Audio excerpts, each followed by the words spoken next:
Selamat pagi Bapak Ibu yang kekasih. Kita bersyukur pagi hari ini ada kesempatan buat kita bersama-sama boleh beribadah di rumah Tuhan. Mungkin sebagian dari kita sedang pergi berlibur sehingga boleh mengikuti ibadah kita pada hari ini secara online.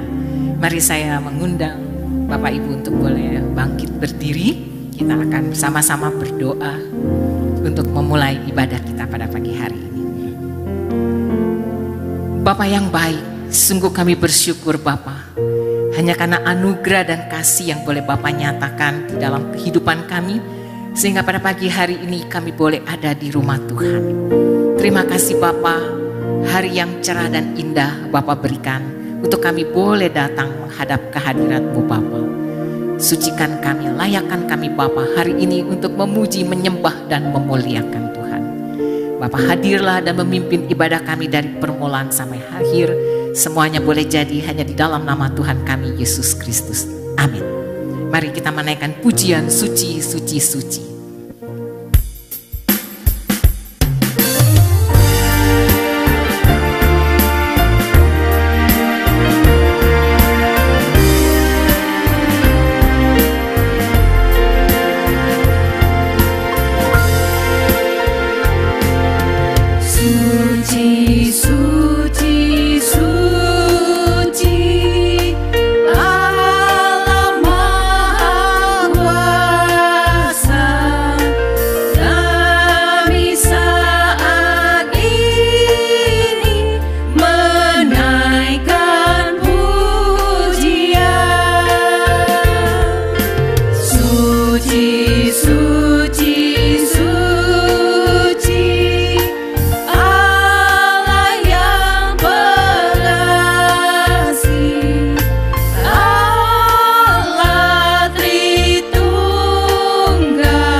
Jemaat yang dikasihi Tuhan,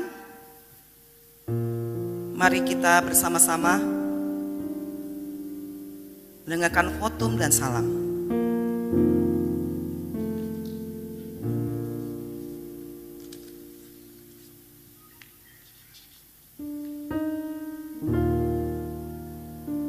Pertolongan kita dalam ibadah ini adalah datang dari Tuhan, pencipta langit dan bumi.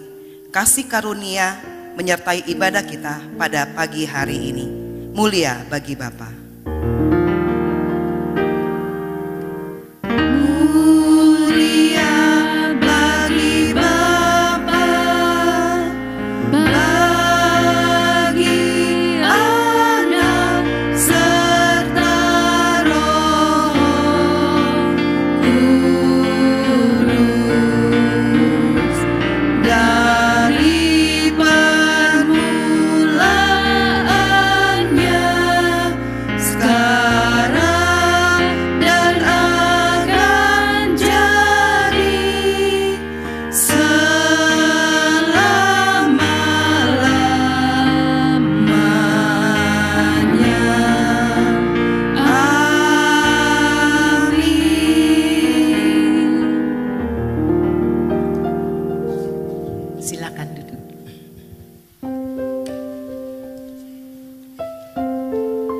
Nats pembimbing bagi kita pada pagi hari ini terambil dari Mazmur 92 ayat 2 sampai 5. Adalah baik untuk menyanyikan syukur kepada Tuhan dan untuk menyanyikan mazmur bagi namamu, Ya yang maha tinggi, untuk memberitakan kasih setiamu di waktu pagi dan kesetiaanmu di waktu malam.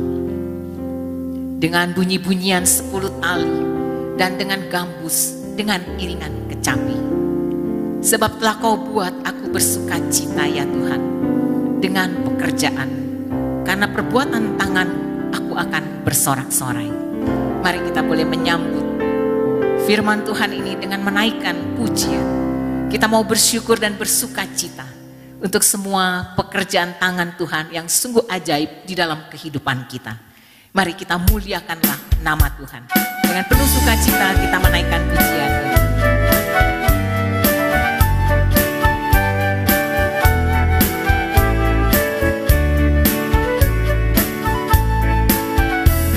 Muliakanlah nama Tuhan Yesus Juru Selamat.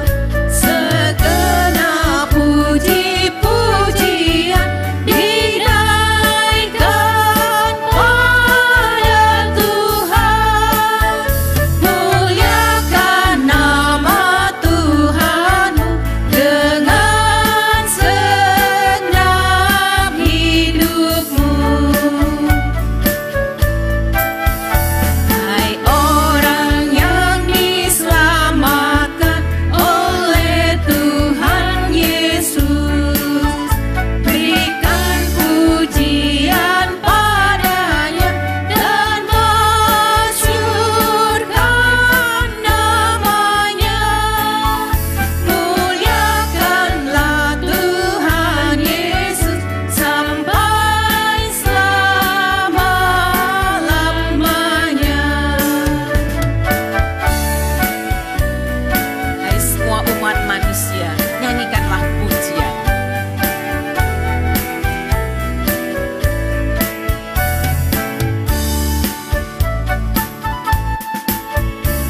Hai semua umat manusia, nyanyikan pujian dengan segenap hatimu. Muliakanlah Tuhanmu, masyurkan Yesus Rajamu, serta sembahlah Dia. Sungguh Tuhan kita layak menerima segala sembah dan pujian kita. Allah yang mengasihi kita, Allah juga yang memberikan hukumnya pada kita pada pagi hari ini. Hukum Tuhan terambil dari Ulangan 5 ayat 7 sampai 12. Hukum Tuhan mengatakan, jangan ada padamu Allah lain di hadapanku. Jangan membuat bagimu patung yang menyerupai apapun yang ada di langit di atas, atau yang ada di bumi di bawah, atau yang ada di dalam air di bawah bumi. Jangan sujud menyembah kepadanya atau beribadah kepadanya. Sebab aku Tuhan Allahmu adalah Allah yang cemburu, yang membalaskan kesalahan bapa kepada anak-anaknya dan kepada keturunan yang ketiga dan keempat dari orang-orang yang membenci aku. Tetapi aku menunjukkan kasih setia kepada beribu-ribu orang, yaitu mereka yang mengasihi aku dan yang berpegang pada perintah-perintahku. Jangan menyebut nama Tuhan Allahmu dengan sembarangan, sebab Tuhan akan memandang bersalah orang yang menyebut namanya dengan sembarangan. Tetaplah ingat dan kuduskanlah hari Sabat, seperti yang diperintahkan kepadamu oleh Tuhan Allahmu. Hukum Tuhan tidak mudah memang untuk kita laksanakan. Seringkali kita gagal untuk melakukan apa yang Tuhan inginkan. Karena itu marilah kita boleh merendahkan diri di hadapan Tuhan. Kita mau mengakui setiap dosa dan kesalahan kita. Dan sebelumnya kita menaikkan pujian. Sebagai pujian penyesalan dari hati kita yang paling dalam. Dosa dihapus. Biarlah kita menyadari kita Kita membutuhkan kasih Tuhan untuk boleh mengampuni dan menghapus semua dosa kita. Yesus berkata, kuatkan imanmu, tetaplah kau berdoa dan berharap padaku. Yesus penebus umat manusia, dosa dalam hatiku dihapus darahnya. Tuhan mengasihiku meski ku tak layak.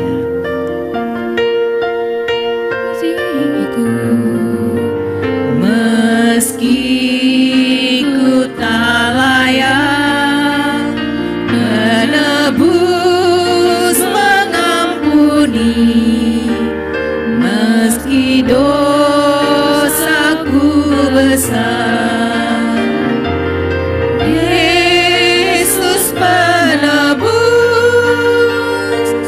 umat manusia, dosa dalam hatiku dihapus darahnya. Marilah kita dengan sepenuh hati boleh merendahkan diri di hadapan Tuhan. Biarlah kita masing-masing boleh mengakui setiap dosa dan kesalahan kita. Bapa yang maha besar dan maha mulia, Bapa yang maha suci, pada saat ini kami kalau boleh ada dan berdiri di hadapan Tuhan. Dengan segala keberadaan kami Bapa, kami mengakui kami tertunduk malu di hadapan-Mu Bapa. Karena begitu banyak kali kami mengecewakan dan menyakiti hati Tuhan. Bapa melihat hati kami sampai kedalaman, tak ada yang tersembunyi di hadapan Tuhan. Ya Bapa, ampunilah setiap dosa dan kesalahan kami. Banyak hal yang kami lakukan yang tidak berkenan dan sudah mengecewakan dan menyakiti hati Tuhan. Tapi sungguh kami bersyukur kasih-Mu Bapa begitu limpah. Dengan kerelaan memberikan Tuhan Yesus untuk mati bagi kami. Setiap dosa dan kesalahan kami yang boleh kami bawa dan kami akui di hadapan-Mu Bapa. Bapa mau menghapuskan, menyucikan dan menguduskan kami. Terima kasih Bapa untuk semua kebaikan yang boleh Bapa nyatakan kepada kami. Ya Allah Roh Kudus, tolonglah kami, pimpin dan tuntunlah kami untuk kami boleh berjalan di dalam pimpinan Allah Roh Kudus untuk melakukan dan menyenangkan hati Bapa. Terima kasih buat kasih-Mu Bapa yang begitu berlimpah bagi kami. Di dalam nama Tuhan Yesus kami bersyukur dan berdoa. Amin. Saya undang untuk boleh Bapak Ibu bangkit berdiri. Kita akan bersama-sama membaca berita anugerah yang diberikan kepada kita pada pagi hari ini. Yang terambil dari Ibrani 9 ayat 27 dan 28. Mari kita bersama-sama mengucapkan firman Tuhan ini. Dan sama seperti manusia ditetapkan untuk mati hanya satu kali saja. Dan sesudah itu dihakimi. Demikian pula Kristus hanya satu kali saja mengorbankan dirinya untuk menanggung dosa banyak orang. Sesudah itu Ia akan menyatakan dirinya sekali lagi tanpa menanggung dosa untuk menganugerahkan keselamatan kepada mereka yang menantikan Dia. Kita boleh menyambut akan kasih Tuhan ini dan berita pengampunan ini dengan mempersiapkan hati kita untuk boleh mendengar kebenaran firman Tuhan yang akan disampaikan kepada kita. Kita membutuhkan firman Tuhan. Biarlah pujian ini menjadi pujian dan doa kita yang keluar dari dalam hati kita yang paling dalam. Bahwa kita sungguh membutuhkan firman Tuhan yang akan menjadi pelita bagi kaki kita dan terang bagi jalan kita. Mari dengan kesungguhan hati kita menaikkan pujian ini.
besertaku selamanya. Oh, firman-Mu berita bagi kakiku, terang bagi jalanku. Sekali lagi kita naikkan pujian ini. Firman-Mu berita bagi kakiku, terang bagi jalanku. Firman-Mu berita bagi kakiku, terang bagi jalanku. Waktuku bimbang dan hilang jalanku, tetaplah Kau di sisiku, dan takkan ku takut asal Kau di dekatku, besertaku selamanya. Oh, firman-Mu berita bagi kakiku, terang bagi Firman-Mu berita bagi kakiku. Firman-Mu berita bagi kakiku, terang bagi jalanku.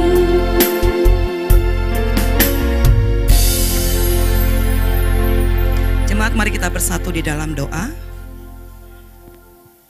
Sungguh kami bersyukur ya Tuhan, kesempatan pagi hari ini kami boleh bersama-sama beribadah. Kami siap untuk mendengarkan firman-Mu. Kiranya Tuhan boleh menolong kami agar hati kami sungguh-sungguh diarahkan hanya kepada Tuhan. Sehingga firman Tuhan yang akan disampaikan sungguh boleh memberkati kehidupan kami. Dan kami boleh lakukan di dalam hidup kami hari lepas hari. Berkati hamba-Mu di dalam menyampaikan kebenaran firman-Mu. Tuhan urapi, sembunyikan di belakang salib-Mu, sehingga bukan hamba-Mu yang berbicara, tetapi Tuhan sendiri berbicara melalui hamba-Mu. Di dalam nama Tuhan Yesus kami berdoa dan bersyukur. Amin. Silakan duduk Bapak Ibu. Ya. Shalom Bapak Ibu. Puji Tuhan ya, kita boleh di tempat ini. Saya keluar sedikit ya. Ini terlalu ketinggian, saya kesannya segini doang gitu ya. Nah Bapak Ibu, kita bersyukur hari ini kita boleh ada di tempat ini. Bukan karena ini hari Minggu, bukan juga karena ini hari libur yang kita nggak bisa keluar kota atau keluar negeri. Kita ada di tempat ini, tapi kita di sini karena hati kita yang sungguh-sungguh mau bersekutu dengan Tuhan. Amin Bapak Ibu. Puji Tuhan, 1000 orang ada di sini. Kira kita semua boleh diberkati dengan firman Tuhan. Mari kita baca satu kebenaran firman Tuhan dari Kolose pasal 1. Kolose pasal 1 ayat 13 sampai ayat yang ke-14. Kolose pasal 1 ayat 13 sampai 14. Bapak Ibu bisa menyimak di Alkitab masing-masing. Saya akan membacakan buat kita semuanya. Kolose 1 ayat 13 sampai 14. Ia telah melepaskan kita dari kuasa kegelapan dan memindahkan kita ke dalam kerajaan anaknya yang kekasih. Di dalam Dia kita memiliki penebusan kita, yaitu pengampunan dosa. Nah Bapak Ibu saudara yang dikasih Tuhan, kalau Bapak Ibu perhatikan nih ya, tadi yang ada di mimbar ini, semua pelayan-pelayan itu perempuan, betul ya? Pemimpin pujiannya perempuan, singernya perempuan, pemain musiknya perempuan, yang mengoperasikan LCD juga perempuan. Sayangnya kameramennya bukan perempuan gitu. Nah kalau ingat perempuan kita ingat apa? Nah 21 ya, 2 hari yang lalu itu Hari Kartini. Hari di mana perempuan-perempuan beremansipasi. Ada satu buku yang ditulis oleh Kartini yang kita tentunya sudah tahu banget ya, berjudul Habis Gelap Terbitlah Terang. Habis gelap terbitlah terang. Artinya apa? Emang perempuan-perempuan zaman dulu hidup dalam kegelapan? Iya. Gelap karena apa? Pada masa itu para perempuan itu ya taunya masuk dapur, layani suami, layani anak. Artinya nggak punya hak untuk mereka mengecap pendidikan. Karena dianggap kalau mereka pun ada pendidikan, bahaya buat kaum laki-laki. Nah, Kartini gerah dengan situasi itu. Akhirnya dia memutuskan, dia mau mendobrak apa yang menjadi tradisi kebiasaan pada saat itu. Untuk apa? Memperjuangkan emansipasi wanita. Wanita pun harus mengecap pendidikan. Sehingga tepat dia katakan habis gelap terbitlah terang. Kegelapan wanita pada saat itu yang terkungkung dengan budaya, dengan tradisi, dia terobos untuk apa? Membawa wanita-wanita untuk juga bisa melihat dunia yang sebenarnya. Nah, sampailah kita sekarang, saya bisa khotbah, ada yang bisa mimpin pujian, ada yang bisa jadi singer, ada yang bisa main musik, bukan cuma di dapur doang. Nah, apa yang dilakukan Kartini ini, coba kita korelasikan dengan nats kita pada hari ini ketika berbicara tentang kerajaan Kristus. Nah, Bapak Ibu Saudara yang kasih Tuhan, dari Kolose pasal 1 ayat 13 sampai 14 ini, kita melihat di sini bagaimana kehidupan orang-orang beriman yang pada dahulu waktu manusia jatuh ke dalam dosa, status dia adalah orang-orang yang terikat di dalam kuasa kegelapan. Artinya apa? Manusia yang berada di dalam kuasa kegelapan, kehidupan seluruhnya itu ada di bawah ikatan dosa. Dosa yang dibawa oleh Adam dan Hawa itu semua dialami oleh manusia pada saat itu. Ketika manusia terikat dengan kegelapan ini, ada di dalam kuasa kegelapan, artinya kehidupan dia terikat untuk selalu apa? Berbuat dosa. Makanya Paulus berkata dalam Roma 7 ayat 19 sampai 20. Sebab bukan apa yang aku kehendaki, yaitu yang baik yang aku perbuat, melainkan apa yang tidak aku kehendaki, yaitu yang jahat yang aku perbuat. Situasi seperti ini, itu dialami oleh orang-orang yang pasti masih terikat dengan dosa. Dosa yang membuat manusia itu susah sekali. Niatnya iya, saya tahu yang baik, saya mau berbuat baik. Tetapi yang dilakukan selalu yang jahat. Karena apa? Paulus dikatakan ayat 20. Karena dosa yang diam di dalam aku. Kehidupan manusia yang dicengkram oleh kuasa kegelapan ini tidak bisa dilepaskan oleh manusia itu sendiri. Ketidakmampuan manusia untuk melepaskan dirinya dari kuasa kegelapan tidak akan mampu dilakukan oleh sesama manusia sendiri. Satu-satunya jalan Allah yang harus bertindak. Makanya tepat sekali dalam Kolose ini dikatakan bahwa manusia yang dalam kuasa kegelapan ini, maka Allah melepaskannya. Ikatan itu diputuskan, dilepaskan dalam posisi manusia dalam kegelapan. Dia dibawa, dipindahkan ke dalam kerajaan Kristus, kerajaan anaknya. Jadi kalau bicara kerajaan Kristus, itu bicara apa Bapak Ibu? Setidaknya ada 4 hal di sini. Kerajaan Kristus bicara tentang kerajaan kasih karunia. Kenapa saya katakan kerajaan kasih karunia? Manusia nggak bisa melepaskan diri dari kuasa kegelapan. Hanya Kristus yang mampu melakukannya. Manusia tidak akan pernah bisa membawa dirinya untuk dikuduskan kalau bukan karena karunia Allah. Jadi ketika kita ada di posisi di dalam kerajaan Kristus, kita adalah orang-orang yang telah menerima kasih karunia. Kemurahan Tuhan saja yang bisa membawa kita ke dalam perubahan. Lalu yang kedua, bicara tentang kerajaan Kristus, bicara tentang kerajaan terang. Kenapa dikatakan kerajaan terang? Ingat posisi kita dulu dalam kuasa kegelapan. Lawan kegelapan adalah terang. Kalau Kristus pindahkan kita ke dalam kerajaannya, kalau sama-sama gelap, lalu apa gunanya kita pindah? Betul ya? Ketika dulu kita gelap, dikuasai kegelapan, diikat oleh kegelapan, ketika Kristus pindahkan, tujuannya apa? Hidup kita berubah, bukan kayak Sailor Moon. Tahu Sailor Moon? Ya ketahuan tuh angkatan tahun berapa yang Sailor Moon ya. Bukan kayak Power Ranger gitu ya, berubah gitu kan. Ya berubah jadi superhero mereka. Tetapi posisi kita berubah. Berubahnya apa? Kita yang sekarang di dalam kerajaan Kristus sudah tidak lagi dikuasai oleh kegelapan. Lalu yang ketiga, bicara kerajaan Kristus adalah bicara di mana kekuasaan atau otoritas dan kehendak Allah dinyatakan sepenuhnya di mana? Di dalam kehidupan orang percaya. Jadi oleh karena itu bicara kerajaan Kristus, di manakah kerajaan Kristus Bapak Ibu? Di dalam diri kita sebagai orang percaya. Ketika saya sudah dipindahkan, maka Kristus yang bertata di dalam hidup kita. Maka yang keempat dikatakan kerajaan Kristus itu berarti kerajaan di mana kepemimpinan, ketuhanan, dan kuasa Kristus berdiam di dalam kehidupan semua orang yang telah menerima Dia dan menaati firman-Nya. Jadi kalau saya tanya kepada Bapak Ibu sekarang, di manakah kerajaan Kristus? Di dalam hidup kita. Artinya kalau di dalam hidup kita kerajaan Kristus ada, posisi Kristus sebagai apa? Raja di dalam hidup kita. Dia memerintah di dalam kehidupan kita. Nah pertanyaannya, Kristus sudah memerintahkan dalam kehidupan kita. Waktu kita dipindahkan, apa yang berubah? Status kita berubah kan? Dulu kita anak-anak kegelapan, sekarang kita anak-anak terang. Secara status berubah. Yang kedua, selain status yang berubah, apa lagi yang harus berubah? Pola hidup. Pasti berubah enggak? Oh iya, dulu waktu saya di dalam kuasa kegelapan, apa yang saya lakukan? Semuanya pasti hal-hal yang gelap. Dosa, dosa, dosa. Tetapi ketika saya berpindah ke dalam kerajaan Kristus, kerajaan terang, pola hidup saya pun harus berubah. Dulu saya sukanya marah sama orang, berantem sama orang. Sekarang ketika saya tahu Allah adalah kasih, Tuhan Yesus memerintahkan kepada saya, maka saya harus hidup di dalam kasih. Dulu saya pemalas, gak pernah tanggung jawab dengan pekerjaan. Sekarang saya menjadi orang-orang yang rajin bertanggung jawab. Artinya harus ada perubahan pola hidup. Nah ini akan lebih banyak kita bahas hari ini.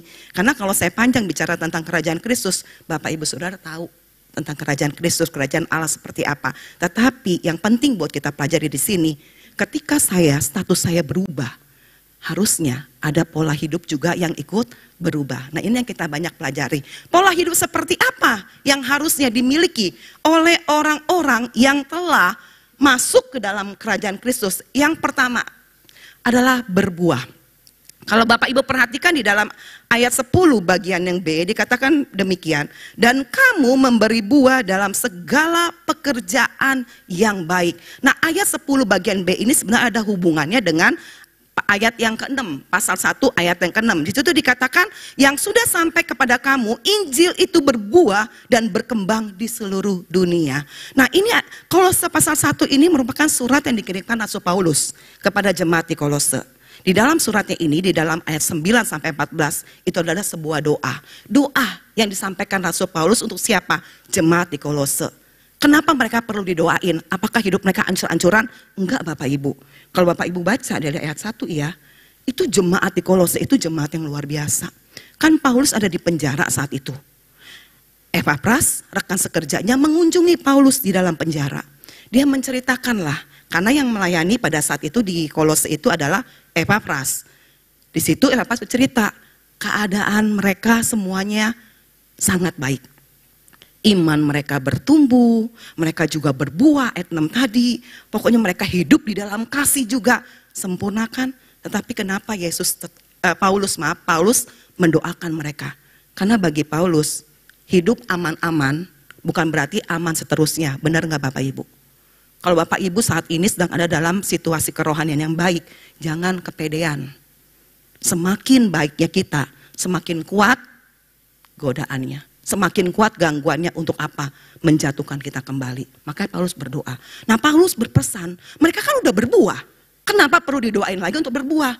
Karena berbuah merupakan satu cerminan perubahan hidup dari orang-orang yang telah diubahkan hidupnya oleh Kristus. Kalau kita yang mengaku anak-anak Tuhan, udah ada di dalam kerajaan Kristus, tapi sifat saya, karakter saya, hidup saya belum juga berubah, patut dipertanyakan Bapak Ibu.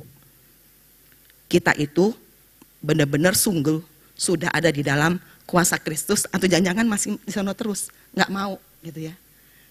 Atau ada di dalam kuasa Kristus, tapi kita membiarkan diri kita ini masih terus mau diperbudak oleh kuasa kegelapan. Nah berbuah, dalam Yohanes 15 ayat 8, di situ Rasul Yohanes mengatakan, dan dalam hal inilah Bapakku dipermuliakan, yaitu jika kamu berbuah banyak dan dengan demikian kamu adalah murid-muridku. Artinya perintah untuk berbuah itu bukan perintah Paulus, bukan perintah Yohanes, tapi ini perintah Tuhan Yesus. Yang kedua di dalam ayat 16, bukan kamu yang memilih aku, tapi akulah yang memilih kamu, dan aku telah menetapkan bagi kamu supaya kamu pergi dan menghasilkan buah dan buahmu itu tetap. Tujuannya supaya apa yang kamu minta kepada Bapa di dalam namaku diberikannya kepadamu. Berbuah itu wajib, berbuah itu harus Bapak Ibu. Nah sekarang pertanyaan buat kita, sudahkah kehidupan kita yang telah dibawa ke dalam kerajaan terang pun udah menghasilkan buah? Nah bicara masalah buah itu bukan bicara masalah efeknya buat kita loh Bapak Ibu. Tetapi berbuah itu ada hubungannya dengan sesama, dengan orang lain. Orang lain merasakan itu enggak? Menikmati itu enggak? Jemaat di Kolose dikatakan mereka berbuah sehingga Injil itu berkembang. Berkembang dengan pesat. Jadi berbuah yang dimaksud di sini adalah berbuah dalam pemberitaan Injil. Nah Bob Utley, ini salah satu penafsir, dia mengatakan begini. Keselamatan adalah suatu pemberian cuma-cuma, anugerah Bapak Ibu ya. Yang harus menghasilkan kehidupan yang baru dan berbeda. Nah itu. Ketika kita sudah menerima anugerah keselamatan dengan cuma-cuma, maka keselamatan itu, anugerah itu harusnya menghasilkan kehidupan yang baru dan berbeda. Karena kehendak Allah adalah agar orang percaya itu hidup dalam kesalehan. Kenapa perlu ada perubahan? Kenapa perlu berbeda? Kenapa harus hidup saleh? Karena dengan demikian kehidupan kita tanpa kita sadari, orang lain akan melihat, wah ini loh gambar yang udah rusak, sekarang dipulihkan. Dosa merusak gambaran Allah di dalam hidup kita kan. Ketika saya ada di dalam kerajaan terang, orang bisa melihat melalui buah kita, ini loh Jenny. Jenny ini gambar yang udah rusak dulu sekarang dipulihkan. Lalu yang kedua, lewat Jenny transformasi itu terjadi dan efeknya apa? Melalui kehidupan saya tengah memberitakan Injil.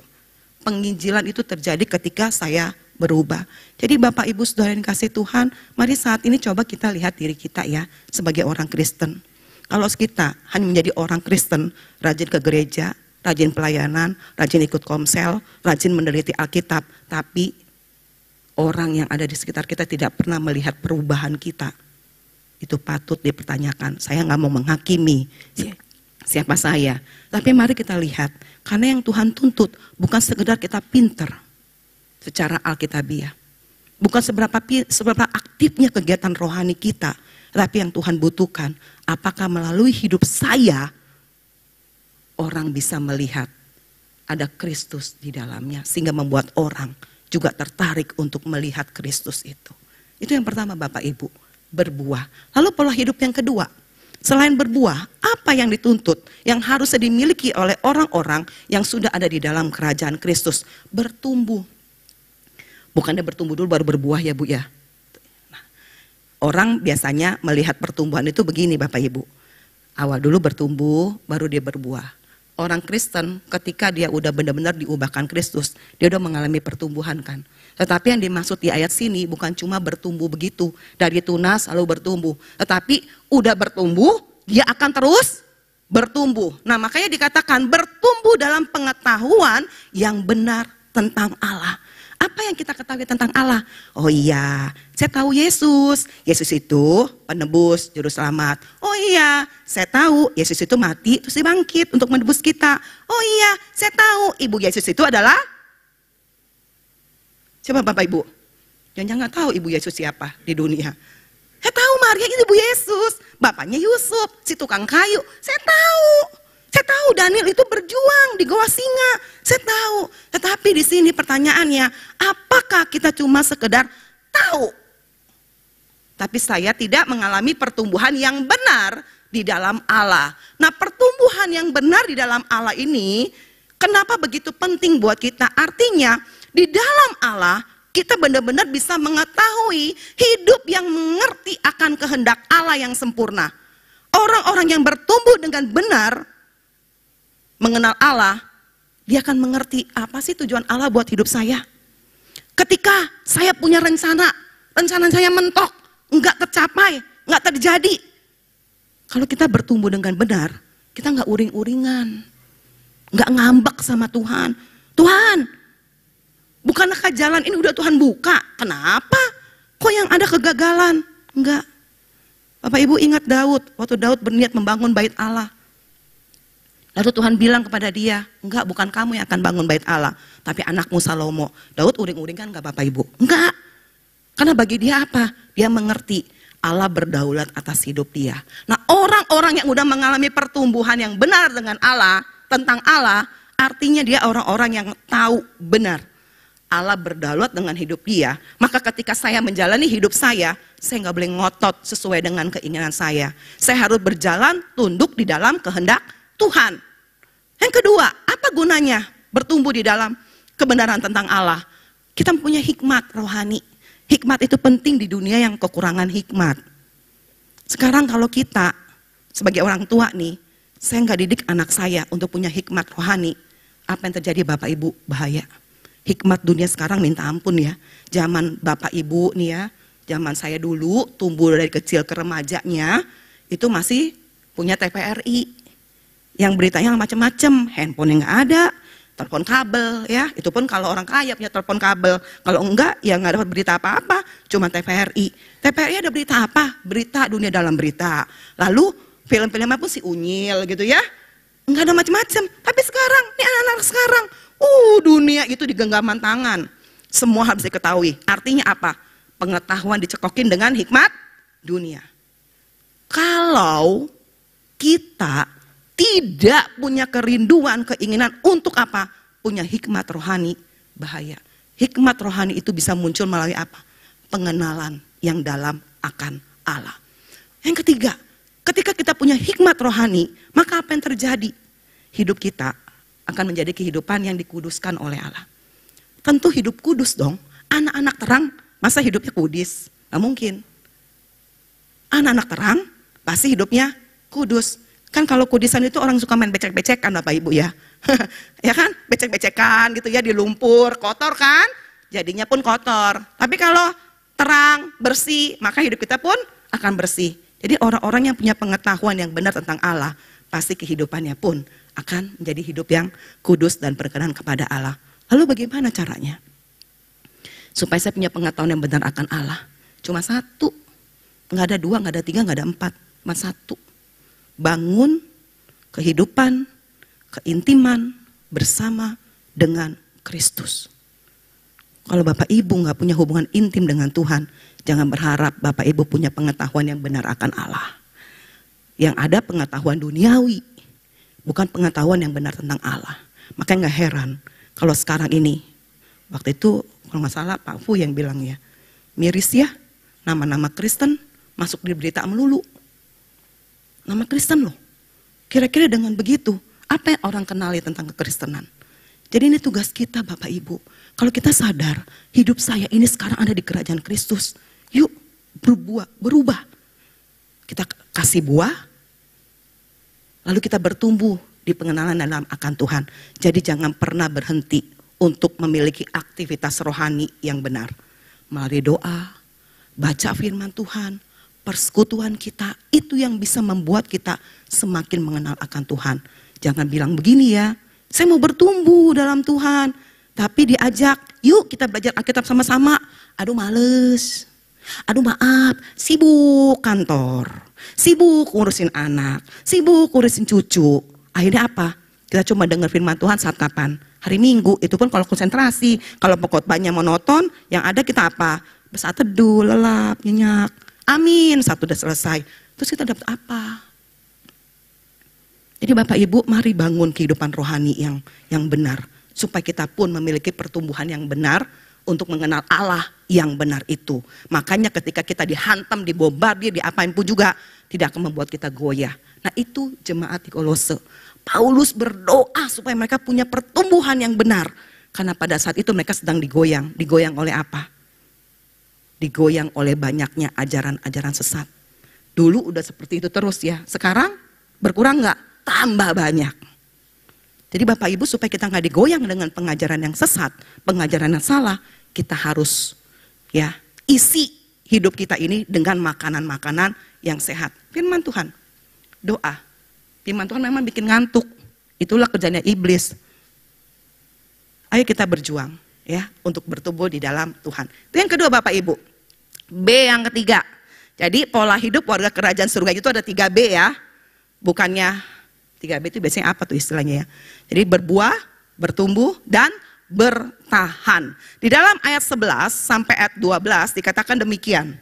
Dan dikuatkan dengan segala kekuatan oleh kuasa kemuliaannya untuk menanggung segala sesuatu dengan tekun dan sabar.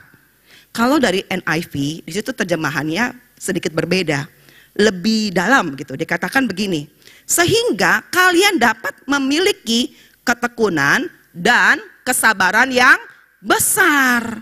Jadi bukan cuma dibilang tekun dan sabar doang. Tetapi yang besar artinya itu nggak main-main loh. Kalian tekun, sabar, bertahan dengan ketekunan dan kesabaran yang besar. Nah di dalam teks Yunaninya, kata ketekunan itu berarti hipo apa Bapak Ibu? Mene. Artinya apa? Ketabahan dalam menanggung sesuatu yang sulit. Tabah, menanggung sesuatu yang sulit. Menanggung sesuatu yang sulit bukan kayak saya. Aduh saya nggak kuat nih.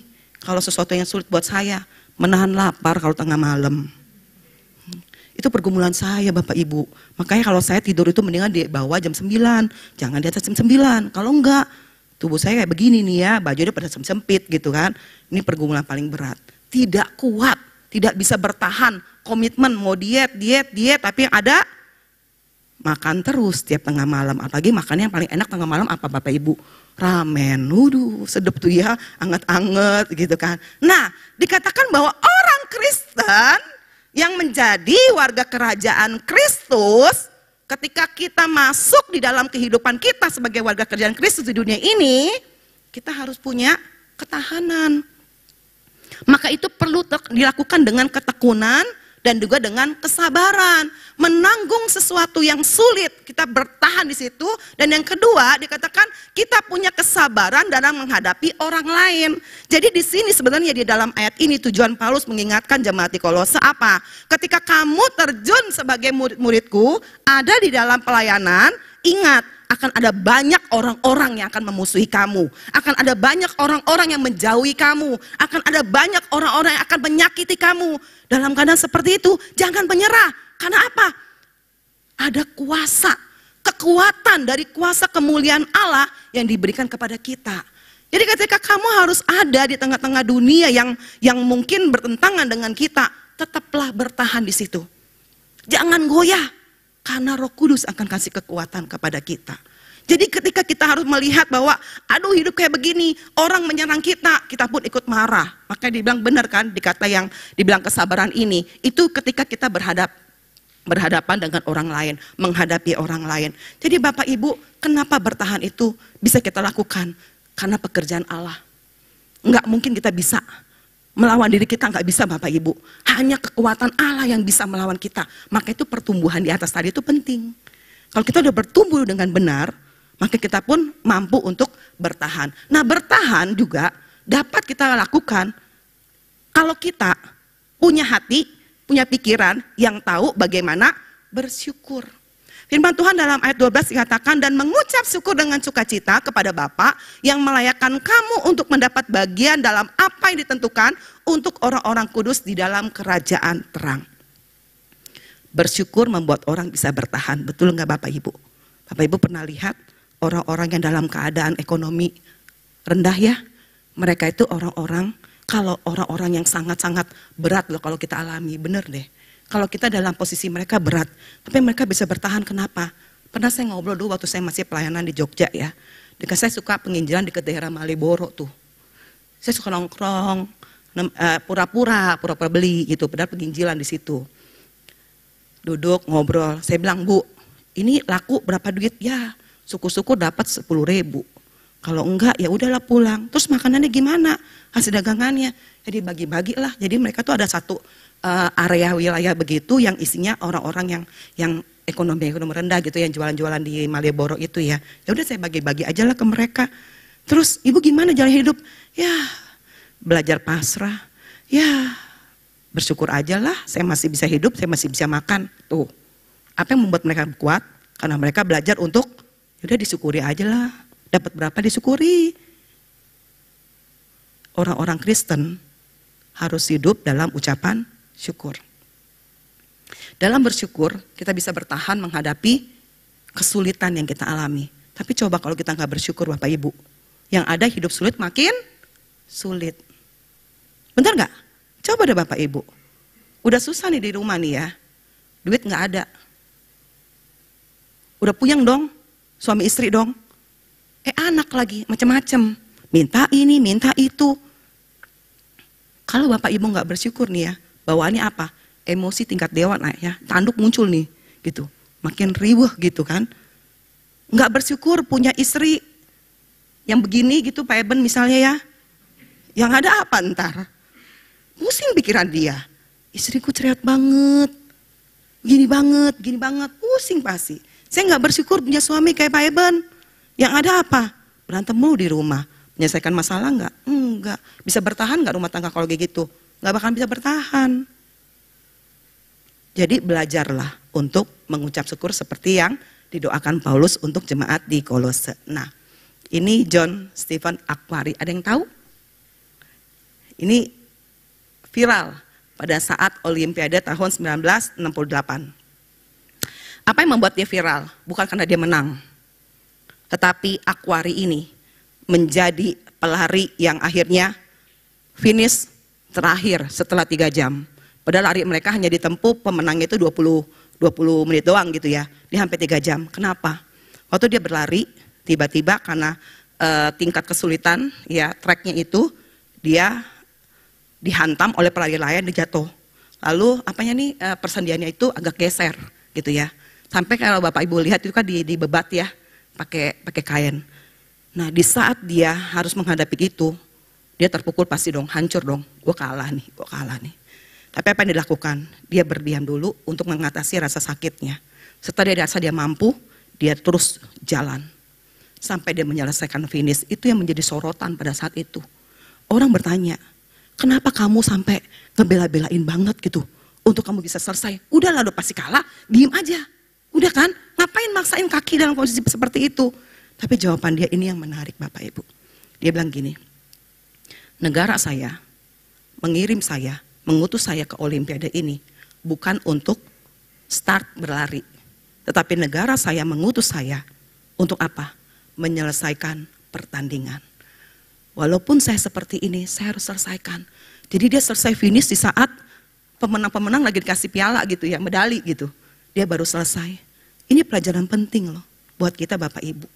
Apa yang membuat kita harus bertahan menjadi orang-orang yang hidup di dalam terang ini, di dalam kerajaan Kristus adalah ketika Tuhan sudah memindahkan saya, Tuhan sudah melayakkan saya, berarti tugas saya untuk bertahan menjadi orang-orang yang terus hidup, berbuah, bertumbuh, dan bertahan di dalam panggilan saya menjadi anak-anak terang.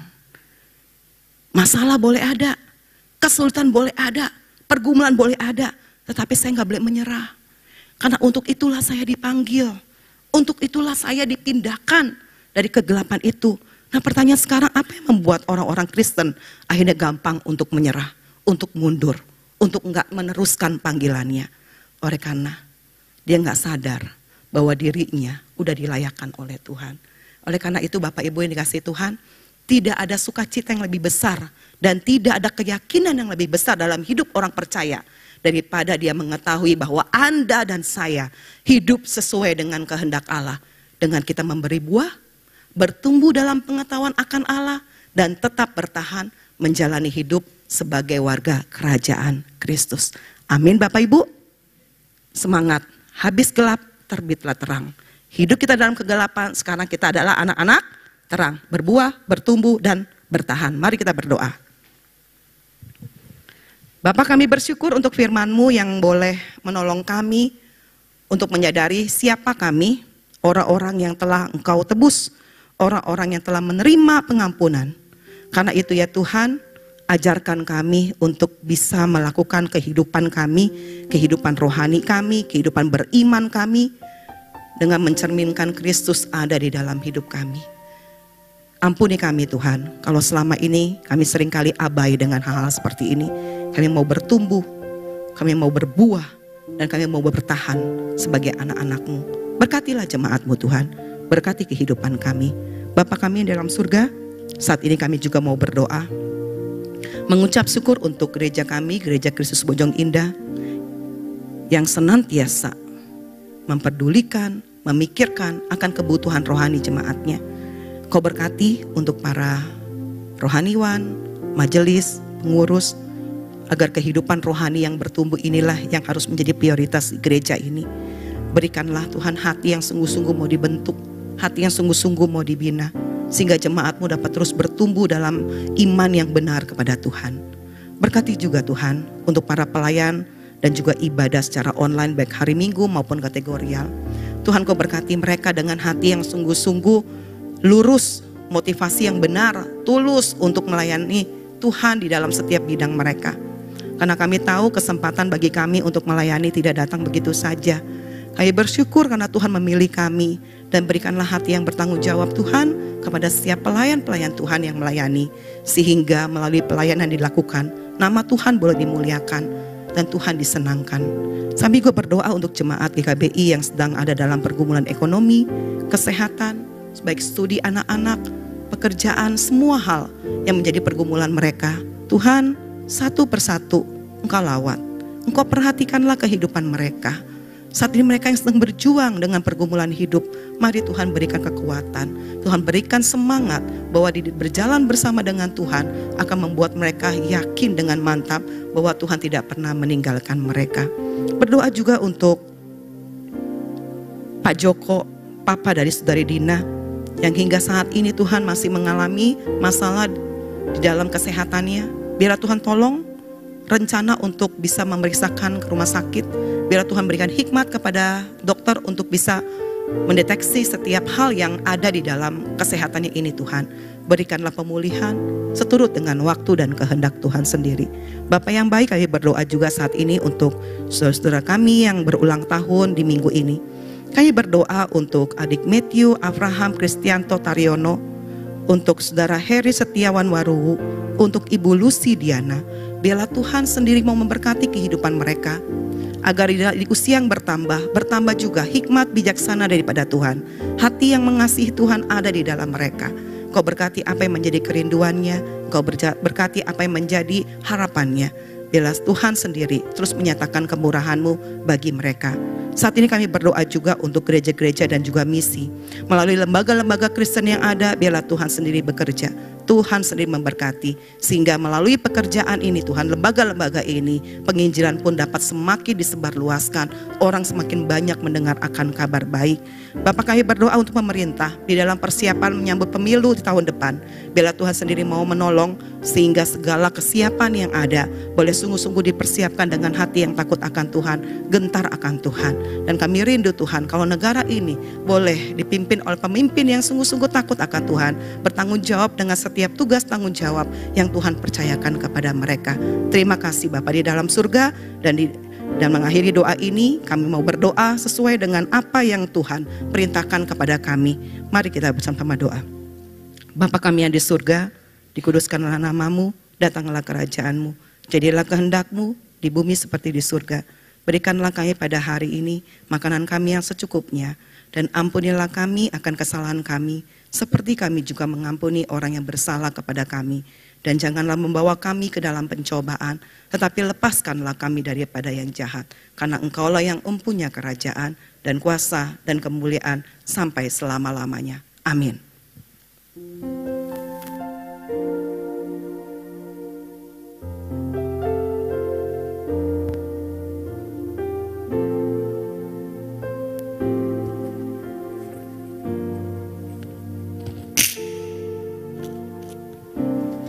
Jemaat yang terkasih di dalam Tuhan Yesus, saya undang untuk bangkit berdiri. Bersama-sama kita akan mengakui iman percaya kita, pengakuan iman rasuli. Aku percaya kepada Allah, Bapa yang Maha Kuasa, Khalik langit dan bumi, dan kepada Yesus Kristus, anaknya yang tunggal Tuhan kita, yang dikandung dari Roh Kudus, lahir dari anak darah Maria, yang menderita di bawah pemerintahan Pontius Pilatus, disalibkan, mati dan dikuburkan, turun ke dalam kerajaan maut,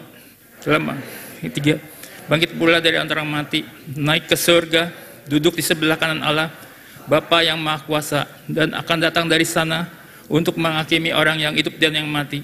Aku percaya kepada Roh Kudus, gereja yang kudus dan am, persekutuan orang kudus, pengampunan dosa, kebangkitan orang mati, dan hidup yang kekal. Amin. Silakan duduk. Warta Jemaat Gereja Kristus Bojong Indah, Minggu 23 April 2023. Salam sejahtera bagi jemaat yang dikasihi oleh Tuhan Yesus Kristus. Selamat datang di ibadah umum Gereja Kristus Bojong Indah. Pada hari ini, firman Tuhan dengan tema Kerajaan Kristus telah disampaikan oleh Ibu Evangelis Jenny Ratna. Segenap majelis dan jemaat Gereja Kristus Bojong Indah mengucapkan terima kasih atas pelayanan Ibu. Tuhan memberkati. Ibadah umum pada minggu depan, tanggal 30 April 2023 pukul 9. Firman Tuhan dengan tema Hidup Lebih Berarti akan disampaikan oleh Bapak Pendeta Dwi Raharjo. Persekutuan doa malam diadakan setiap hari Rabu pukul 19.30 dan persekutuan doa pagi diadakan setiap hari Sabtu pukul 6. Jemaat diundang untuk mengikutinya via Zoom. Persekutuan remaja PET diadakan secara onsite di GKBI setiap hari Sabtu pukul 16.30. Ibadah anak GKBI Junior pada hari ini tanggal 23 April dan minggu depan tanggal 30 April ditiadakan dan digabung dengan ibadah umum. Ibadah anak GKBI Junior akan diadakan kembali secara onsite pada hari Minggu 7 Mei pukul 9. Bapak Ibu dapat membawa putra-putrinya untuk beribadah di GKBI. Persekutuan wanita dan usia indah akan diadakan secara onsite di GKBI pada hari Jumat 28 April 2023 pukul 16. Firman Tuhan dengan tema Masih Relevankah Perpuluhan akan disampaikan oleh Ibu Evangelis Jenny Ratna. Mulai bulan Mei 2023, ibadah live streaming YouTube ke GKBI akan dihentikan. Bagi jemaat yang berhalangan hadir dapat meminta link rekaman YouTube ke sekretariat dengan Ibu Ika atau dengan Ibu Caroline. Kita mengucap syukur kepada Tuhan dan berbahagia karena dalam minggu ini ada saudara seiman kita yang telah ditambahkan usianya. Adik Matthew Afram Kristianto Taryono pada tanggal 19 April. Saudara Eri Setiawan Waru pada tanggal 21 April. Ibu Lucy Diana pada hari ini tanggal 23 April. Kiranya pada usia yang bertambah ini Tuhan tetap memberikan kesehatan, sukacita, dan damai sejahtera. Demikian penegasan warta pada hari ini. Selamat hari Minggu, Tuhan Yesus memberkati.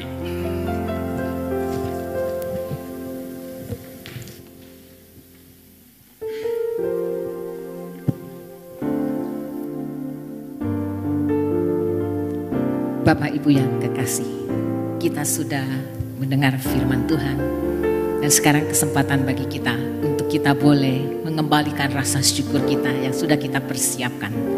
Mari dengan sungguh, dengan rasa terima kasih kita boleh memberikan persembahan kita. Dan bagi Bapak Ibu di rumah bisa memberikan persembahan melalui kirim transfer dengan nomor yang tertera di dalam layar. Dan menjadi ayat persembahan bagi kita pada pagi hari ini terambil dari Mazmur 116 ayat 17 sampai 19 yang mengatakan, Aku akan mempersembahkan korban syukur kepadamu dan akan menyerukan nama Tuhan, akan membayar nasarku kepada Tuhan di depan seluruh umatnya, di pelataran rumah Tuhan, di tengah-tengahmu ya Yerusalem. Haleluya. Mari kita membawa persembahan kita dengan penuh ucapan syukur dan terima kasih. Kita iringi dengan pujian, terima kasih Tuhan.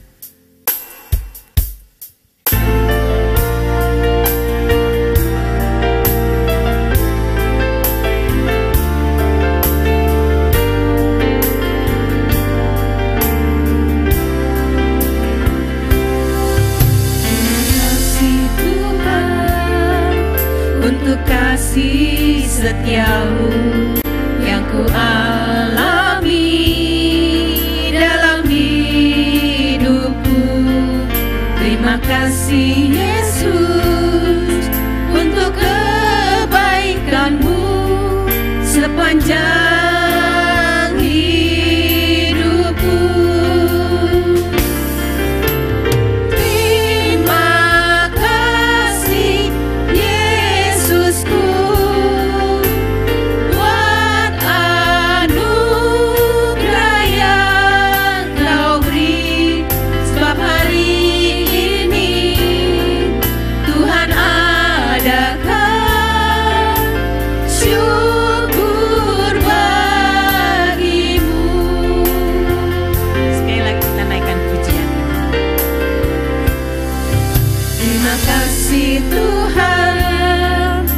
untuk kasih setiamu yang ku alami dalam hidupku.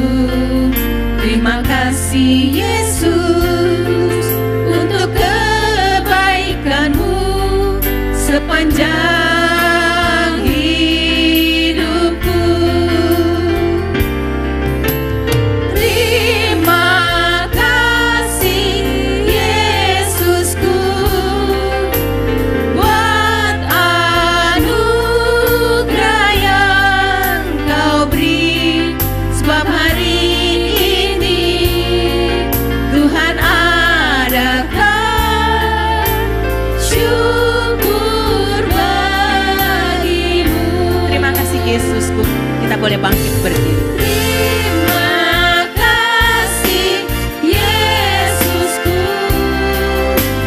buat anugerah yang kau beri, sebab hari ini Tuhan adakan syukur bagimu. Mari kita berdoa. Bapa yang maha besar dan maha mulia, sungguh hati kami penuh dengan ucapan syukur Bapa. Kalau kami boleh ada sampai hari ini semua hanya karena anugerah dan kasih Tuhan. Bapa yang memelihara, Bapa yang memberkati, bahkan Bapa yang melindungi kami. Dan di dalam kehidupan kami, Bapa memberikan kepada kami begitu besar. Kalau hari ini, saat ini adalah kesempatan bagi kami juga Bapa untuk menyatakan rasa syukur kami. Meskipun apa yang kami berikan ini tidak akan pernah dapat sebanding dengan apa yang sudah Bapa limpahkan kepada kami. Biarlah kiranya Bapa mau menyucikan dan menguduskannya. Bapa memakai persembahan ini untuk pekerjaan Tuhan, untuk kemuliaan Tuhan. Berikanlah hikmat kepada para majelis yang boleh memakai dan mempergunakan uang ini dengan hikmat yang daripada Tuhan. Terima kasih Bapa, biarlah semuanya ini sebagai rasa syukur kami tak akan pernah cukup untuk senantiasa bahkan terus bersyukur kepada Tuhan. Terima kasih Bapa, di dalam nama Tuhan Yesus kami berdoa. Amin.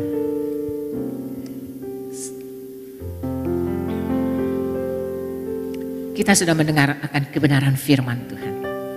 Biarlah apa yang ditaburkan hari ini itu boleh menjadi rema di dalam kehidupan kita. 1 minggu ke depan, mari kita lakukan apa yang sudah kita dengar. Kita mau berbuah, bertumbuh dan bertahan. Biarlah untuk apa yang sudah kita dengar itu, dan justru kita amini untuk kita lakukan. Dan kita akan menaikkan pujian. Ku mau setia. Biarlah ini janji kita kepada Tuhan. Kita boleh setia. Apa yang kita dengar, kita lakukan. Pada bait ketiga lagu ini saya undang Bapak Ibu untuk boleh bangkit berdiri.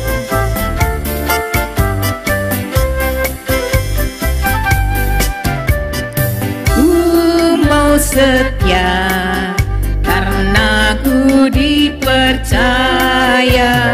Ku mau suci karena dipelihara. Ku mau kuat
berdiri. Ku mau berdoa walaupun aku sibuk. Ku mau selalu dekat dengan Tuhan. Ku mau selalu mendengar suara Tuhan. dan ku mau beriman di jalan Tuhan. Berdoa walaupun aku sibuk, ku mau selalu dekat dengan Tuhan. Ku mau selalu mendengar suara-Mu. Ku beriman di jalan Tuhanku. Ku beriman Di jalan Tuhanku. Ku beriman di jalan Tuhanku. Ku beriman di jalan Tuhanku. Jemaat yang dikasih Tuhan, kita akan meninggalkan tempat ini. Kita akan kembali ke tempat kita masing-masing, karena itu terimalah berkat daripada Tuhan. Kasih karunia Tuhan Yesus Kristus dan kasih Allah Bapa serta persekutuan penghiburan dari Allah Roh Kudus menyertai kita sekalian mulai saat ini sampai selama-lamanya. Amin. Kepada Allah beri puji. Kepada Allah beri puji, serta kepada Al-Masih, Roh Kudus muliakan, berkuasa dan berkasihan.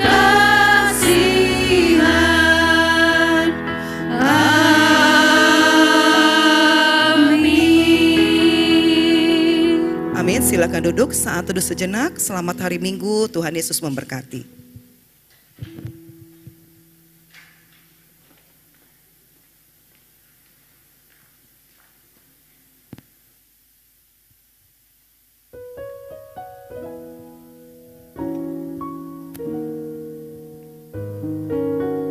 Ibadah sudah selesai. Biarlah damai sejahtera dan kasih Tuhan senantiasa ada dan bersama-sama dengan kita. Selamat hari Minggu, Tuhan Yesus memberkati.